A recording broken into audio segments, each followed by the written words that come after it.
Film की शुरुआत एक स्पेसशिप को दिखाते हुए होती है जो कि तेजी से पृथ्वी की तरफ आ रहा था और देखते ही देखते वो पृथ्वी पर आकर एक नदी में क्रैश होता है। इस क्रैश में एक आदमी सही सलामत बच जाता है, जिसके बाद वो अपने साथी को लेकर पानी से बाहर आता है और यहाँ पर हम देखते हैं कि उसके साथी की जान जा चुकी है, लेकिन उसके साथी की जान इस क्रैश की वजह से नहीं गई थी क्योंकि उसके सूट पर बड़े बड़े पंजों के निशान थे। वहीं जो आदमी अभी जिंदा था उसका नाम कोनन होता है। उसे नदी में एक बॉक्स तैरता हुआ दिखाई देता है। दरअसल उसमें कंप्यूटर होता है और वो कोई नॉर्मल कंप्यूटर नहीं होता बल्कि वो एक बैकअप कंप्यूटर था जो कि उसे इस जगह के बारे में इंफॉर्मेशन देता है जहां उनका ये एयरक्राफ्ट क्रैश हुआ था। कंप्यूटर इस जगह की सारी इंफॉर्मेशन कैनन के दिमाग में डाल देता है। दरअसल कैनन कोई इंसान नहीं होता बल्कि वो एलियन होता है जो किसी और ही प्लेनेट से पृथ्वी पर आकर क्रैश हो गया था। खैर बहुत सारी इन्फॉर्मेशन के साथ साथ वो कंप्यूटर उसके दिमाग में यहाँ की लैंग्वेज भी ट्रांसफर कर देता है। खैर अब इसके बाद वो अपना हथियार उठाता है और जंगल में जाने लगता है और वो चलते चलते एक गांव में पहुंच जाता है। इस गांव में सब कुछ तबाह हो रखा था। फिर उसकी नजर एक दीवार पर पड़ती है जिस पर कुछ पंजों के निशान थे और उस लकड़ी की दीवार पर बने पंजों के निशान को देखकर साफ हो जाता है कि ये निशान पृथ्वी के किसी भी जानवर का नहीं हो सकता, क्योंकि कोनन ये देखकर समझ जाता है कि ऐसे जानवर उसकी दुनिया में होते हैं। फिर अचानक से कैनन पर कोई हमला करता है और उसकी गन नदी में गिर जाती है और इससे वो भी बेहोश हो जाता है। उस पर हमला करने वाला इंसान किसी दूसरे गांव का शख्स था। उसका नाम बुल्फ्रिक था। दरअसल ये दौर आयरन एज का था और आयरन एज में लोग गाँव और कबीलों के रूप में रहा करते थे। वो लोग अक्सर एक दूसरे पर हमला किया करते थे जो कि एक आम बात थी। खैर अब बुल्फ्रिक कैनन को बांधकर अपने गांव में ले आता है क्योंकि वो गांव के बर्बाद होने का जिम्मेदार कैनन को समझ रहा था। उसे लगता है कि शायद गांव की इतनी बुरी हालत इसी की वजह से हुई है। इस गांव का किंग जिसका नाम रोथकर होता है उसकी एक बेटी होती है जिसका नाम फ्रेया होता है और बुल्फ्रिक उसी बादशाह का नेफ्यू था और क्योंकि अगला राजा बुल्फ्रिक ही बनेगा इसलिए राजा अपनी बेटी फ्रेया की शादी उससे कराना चाहता था, लेकिन फ्रेया इसके लिए राजी नहीं होती क्योंकि बुल्फ्रिक के जो फादर थे वो काफी जालिम और झगड़ालू किस्म के इंसान थे और अपनी इन्हीं बेवकूफियों की वजह से उन्होंने एक जंग में अपनी जान गंवा दी थी।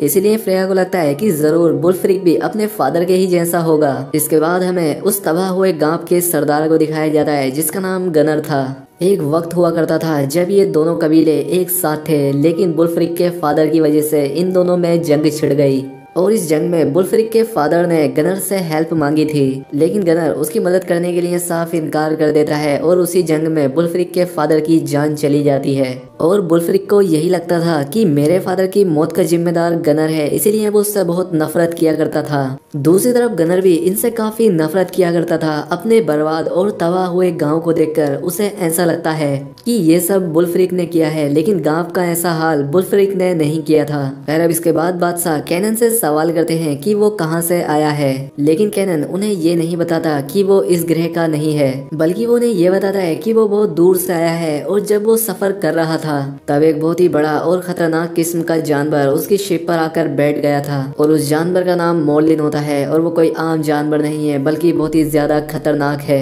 वो अपने रास्ते में आने वाली सभी चीजों और इंसानों को पल भर में मार सकता है, लेकिन जब वो ये बता रहा था तो कोई भी उसकी बातों पर यकीन नहीं कर रहा था।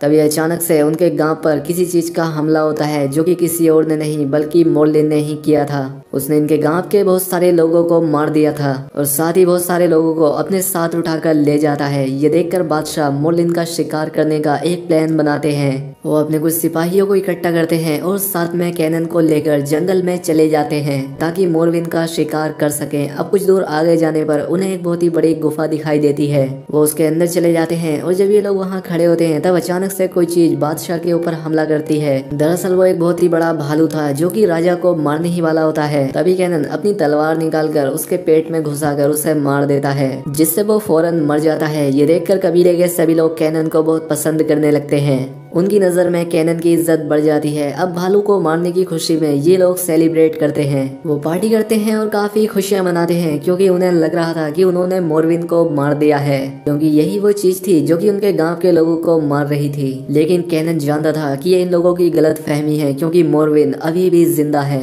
खैर अब अगली ही रात उनके गाँव पर फिर से एक हमला होता है और ये हमला कैनन ने करवाया था। ये दोनों कबीले आपस में बुरी तरह से लड़ते हैं और इस लड़ाई में दोनों कबीले के बहुत सारे लोगों लोगों की जानें चली जाती हैं। गवर्नर की टीम यहाँ पर हार जाती है और गवर्नर और उसके बाकी के साथी इस जगह को छोड़ने का फैसला करते हैं और जंगल में चले जाते हैं। लेकिन जब वो जंगल में होते हैं तभी मोरविन उन पर अटैक कर देता है और गवर्नर के सिपाहियों की जान चली जाती है। फिर मोरविन गवर्नर पर हमला करता है और गवर्नर भी उसे देख लेता है और वो फौरन ही बुलफ्रिक के गांव की तरफ भागने लगता है और तभी वो गांव के लोग भी मोरविन को अपनी तरफ आते हुए देख लेते हैं और उन्हें यकीन हो जाता है कि ये कोई भालू नहीं है बल्कि उससे भी कोई भयानक चीज है। ये देखकर बादशाह बहुत परेशान होता है। वो कैनन से हेल्प मांगता है कि इसे कैसे रोका जाए। जवाब देते हुए कैनन आइडिया देता है कि हम इसे पकड़ने के लिए एक बहुत बड़ा जाल बिछाएंगे और इसीलिए वो लोग जंगल के बीच में एक बहुत ही बड़ा गड्ढा खोदते हैं और उस गड्ढे को तेल से भरकर उसके ऊपर लकड़ियां और घास फूस रख दी जाती है और इस तरह से वो अपने भागने का पूरा इंतजाम कर लेते हैं कि जब मोरविन इन पर हमला करने के लिए आएगा तो वो इस गड्ढे में गिर जाएगा और ये लोग उसे यहाँ पर फंसाकर आसानी से अपनी जान बचाकर यहाँ से भाग सकेंगे। खैर अब इनका ये काम पूरा हो जाता है, जिसके बाद कैनन अपनी स्टोरी फ्रेया को बताता है। वो उसे बताता है कि जिस प्लेनेट से मैं आया हूँ वहाँ पर काफी एडवांस्ड टेक्नोलॉजी का यूज किया जाता है और हम लोग काफी एडवांस्ड थे। हम काफी हाई टेक्नोलॉजी के मालिक हैं। हम बाकी के प्लेनेट पर भी अपनी ही तरह के लोगों की दुनिया आबाद करना चाहते थे। फिर हमने बहुत सारे प्लैनेट्स की तलाश की और हमें एक प्लैनेट मिला, लेकिन वो पूरे का पूरा प्लैनेट मोरविन का था। वहाँ पर सिर्फ मोरविन का ही राज था। मोरविन साइज में काफी बड़े और खतरनाक जानवर होते हैं, लेकिन वो किसी को नुकसान नहीं पहुंचाते थे क्योंकि वो घास खाने वाले क्रीचर थे।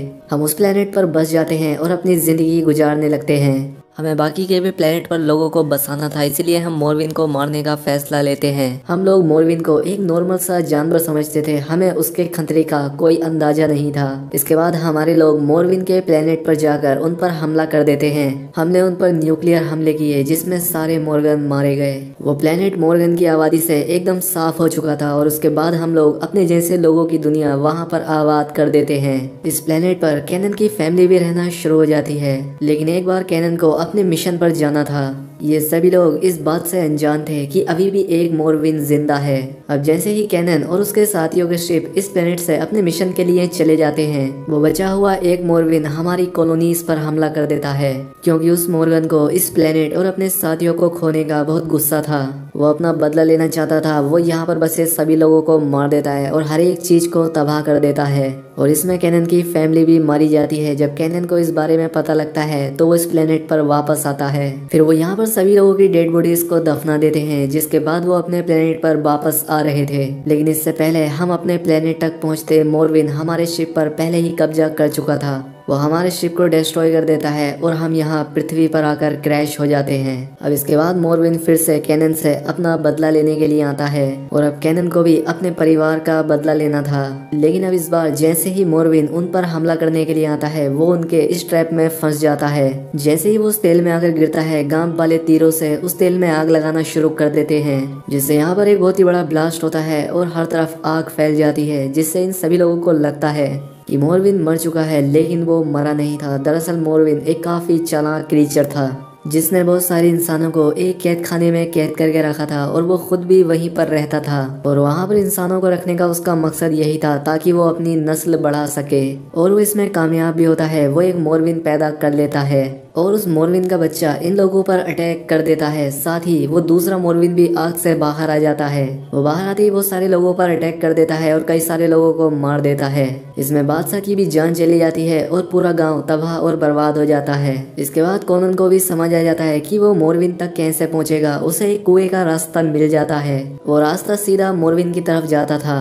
अब गांव को तबाह और बर्बाद देखकर अगले दिन सभी गांव वाले वहां से चले जाते हैं, लेकिन बुलफ्रिन, उसके सिपाही और कैनन उस मोरविन को मारने का फैसला लेते हैं। कैनन ने सभी को बताता है कि मोरविन एक काफी ताकतवर जानवर है, उसके ऊपर ये आम तलवारें असर नहीं करती हैं। जिसके बाद कैनन अपने शिप की तरफ जाता है और उसमें से बहुत सारा लोहा लेकर आता है क्योंकि वो उसी की दुनिया का लोहा था और वो उससे बहुत ही मजबूत हथियार बनाते हैं जिससे मोरविन को मारा जा सकेगा। इसके बाद ये लोग कुएं में उतर जाते हैं और आगे जाकर ये देखते हैं कि मोरविन ने अपनी उस जगह पर बहुत सारे लोगों को इकट्ठा करके रखा था और वो उनसे अपने जैसे बहुत सारे मोरविन पैदा करवा रहा था। तभी अचानक से नीचे से एक मोरविन आता है और उन पर हमला कर देता है, लेकिन फ्रेया उस मोरविन को मारने में कामयाब हो जाती है। अब सिर्फ बड़ा मोरविन मरने से रह गया था। इसके बाद ये सभी लोग कुएं से बाहर आ जाते हैं, जहाँ पर वो बड़ा मोरविन उन पर अटैक कर देता है, जिससे बुलफ्रिक की जान चली जाती है। इसके बाद कैनन मोरविन का सामना करता है और ये दोनों आमने सामने आ जाते हैं। अब यहाँ पर काफी देर तक कैनन की मोरविन के साथ फाइट होती है, जिसके बाद कैनन मोरविन का हाथ काट देता है और मोरविन पहाड़ी से नीचे गिरकर मारा जाता है। अब इसके बाद हमें दिखाया जाता है कि कैनन को इस कबीले का राजा बना दिया जाता है और अब कैनन का ट्रेसिंग डिवाइस भी एक्टिवेट हो चुका था और अब उसके दूसरे प्लेनेट के साथी अर्थ पर उसे लेने के लिए आ रहे थे। लेकिन कोनन को लगता है कि कहीं मोरविन के प्लेनेट की तरह मेरे लोग इस प्लेनेट पर कब्जा ना कर लें, इसीलिए वो एक पत्थर उठाता है और उस ट्रैकिंग डिवाइस को तोड़ देता है, जिससे उसके लोगों की स्पेसशिप वापस चली जाती है। और अब इसी के साथ ये मूवी यहाँ पर खत्म हो जाती है। तो दोस्तों उम्मीद करता हूँ कि आपको वीडियो पसंद आई होगी। अगर वीडियो अच्छी लगी हो तो वीडियो को लाइक और चैनल पर पहली बार आए तो चैनल को सब्सक्राइब भी कर ले। मिलते हैं हमारी अगली वीडियो में।